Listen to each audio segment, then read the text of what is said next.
तो आज का हमारा विषय है ऑटोनोमस एजेंसी का उदय। कल्पना कीजिए, दाओस में सुबह का वक्त है, बर्फ गिर रही है और सब कुछ एकदम शांत है। दुनिया के बड़े बड़े नेता कांच के हॉलों में चल रहे हैं, मोटे मोटे कोट पहने, चारों तरफ से सुरक्षा से घिरे हुए, और उनके कंधों पर है युद्धों का, सीमाओं का और अधूरे वादों का बोझ।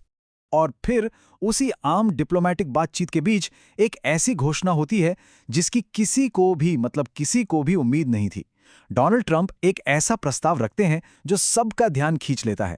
उन्होंने एक बोर्ड ऑफ पीस का आइडिया सामने रखा, मतलब एक शांति बोर्ड। अब देखिए, ये कोई ट्रीटी नहीं थी, कोई समिट नहीं था, बल्कि एक बहुत पुरानी समस्या को सुलझाने का एक नया और कहीं ज्यादा सीधा प्रस्ताव था। इसका पहला प्रिंसिपल क्या था? एक छोटा सा ग्रुप, मतलब कोई बड़ी सी कमिटी नहीं, बल्कि एक छोटी फोकस्ड बॉडी जो तेजी से काम कर सके। दूसरा प्रिंसिपल था डायरेक्ट अथॉरिटी, यानी कोई ब्यूरोक्रेसी की लंबी चौड़ी परतें नहीं, सीधे एक्शन लेने की पावर, ताकि फैसले लेने में देरी ना हो।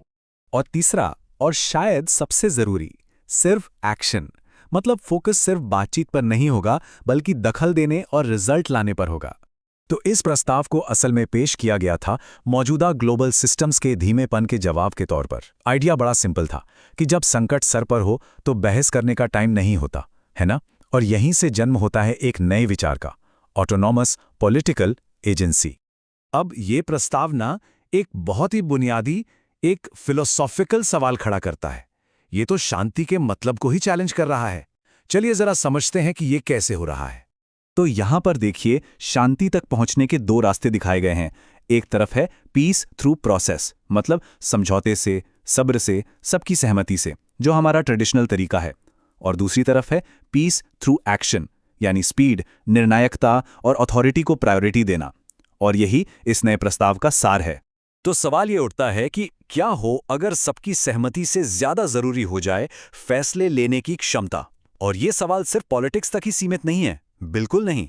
सच तो ये है कि एक और फील्ड है जहां स्पीड और ऑटोनॉमी की ये जो दौड़ है ना, वो और भी तेजी से हो रही है, और वो फील्ड है टेक्नोलॉजी। तो चलिए अब गियर बदलते हैं और जियोपॉलिटिक्स से सीधा टेक्नोलॉजी की दुनिया में चलते हैं, क्योंकि स्पीड और ऑटोनॉमी की ऐसी ही एक रेस एआई की दुनिया में भी चल रही है, और वहां बनाया जा रहा है एक बिल्कुल नई तरह का वर्कर। अच्छा, ये समझना बहुत जरूरी है कि एक एआई एजेंट नॉर्मल एआई से अलग कैसे है। देखिए, नॉर्मल एआई में क्या होता है, हम एक सवाल पूछते हैं, एआई जवाब देता है और बात खत्म, प्रोसेस रुक जाता है। लेकिन एक एआई एजेंट को एक गोल दिया जाता है, वो उस गोल को छोटे छोटे टास्क में तोड़ता है, फिर उन टास्क को पूरा करने के लिए वेब ब्राउजिंग या कोडिंग जैसे टूल्स का इस्तेमाल करता है। और सबसे जरूरी बात, वो लगातार काम करता रहता है। अगर एआई एजेंट के कॉन्सेप्ट को एकदम आसान भाषा में समझना हो तो एक स्मार्ट इंटर्न के बारे में सोचिए। हाँ, एक ऐसा इंटर्न जो कभी सोता नहीं, जो बहुत बहुत तेजी से सीखता है और एक गोल को पूरा करने के लिए एक ही टाइम पर कई सारे काम करता है। चलिए एक प्रैक्टिकल एग्जाम्पल देखते हैं। मान लीजिए गोल है मेरा यूट्यूब चैनल ग्रो करो, तो एआई एजेंट क्या करेगा?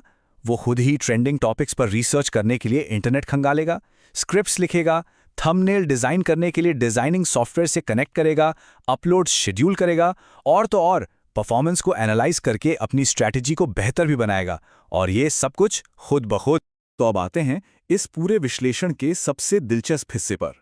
हम इन दो बिल्कुल अलग अलग लगने वाले टॉपिक्स, पॉलिटिक्स और टेक्नोलॉजी को जोड़ने वाले हैं और देखेंगे कि इनके बीच में छिपा हुआ कॉमन धागा क्या है। तो फिर एक शांति प्रस्ताव और एक डिजिटल एम्प्लॉय में आखिर कॉमन क्या है? मतलब ये दोनों आइडियाज बिल्कुल अलग अलग दुनिया से आते हैं, लेकिन ये दोनों एक ही कोर आइडिया की तरफ इशारा कर रहे हैं। ये टेबल इसे बहुत अच्छे से समझाती है। देखिए, दोनों ही केस में प्रॉब्लम क्या है? मौजूदा सिस्टम का धीमापन, चाहे वो धीमी डिप्लोमेसी हो या इनएफिशिएंट वर्कफ्लो। और दोनों का सॉल्यूशन क्या है?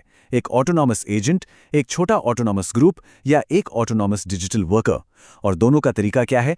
प्रोसेस पर नहीं, बल्कि निर्णायक एक्शन पर फोकस करना। और यहीं पर हम दोनों के कोर आइडिया पर पहुंचते हैं, ऑटोनॉमस एजेंसी की तलाश। और अब हम पहुंचते हैं इस विश्लेषण के आखिरी और शायद सबसे जरूरी हिस्से पर, वो सवाल जो इस सारी तरक्की के पीछे छिपा है। आखिर कंट्रोल किसके हाथ में है? ऑटोनॉमस एजेंसी को लेकर जो डर है ना, वो दोनों ही मामलों में एक जैसे हैं। सवाल वही है, इन्हें कंट्रोल कौन करेगा? क्या होगा अगर ये गलत फैसले लेने लगें? क्या इन्हें मैनिपुलेट किया जा सकता है? और सबसे बड़ा डर, क्या इंसान अपना कंट्रोल खो देगा? ये सारे डर एक ऑटोनॉमस पॉलिटिकल बॉडी पर भी उतने ही लागू होते हैं जितने एक ऑटोनॉमस डिजिटल एजेंट पर। और ये सब हमें एक बहुत ही पावरफुल और सोचने पर मजबूर करने वाले सवाल पर लाकर छोड़ देता है। पूरी दुनिया आज यही पूछ रही है, अगर हमारे मौजूदा सिस्टम्स फेल हो रहे हैं तो फिर उनकी जगह क्या लेगा? ये वो सवाल है जो पॉलिटिक्स और टेक्नोलॉजी दोनों में हो रहे इन बड़े बड़े बदलावों के पीछे की असल वजह को दिखाता है और हमें आने वाले कल के बारे में सोचने के लिए मजबूर करता है।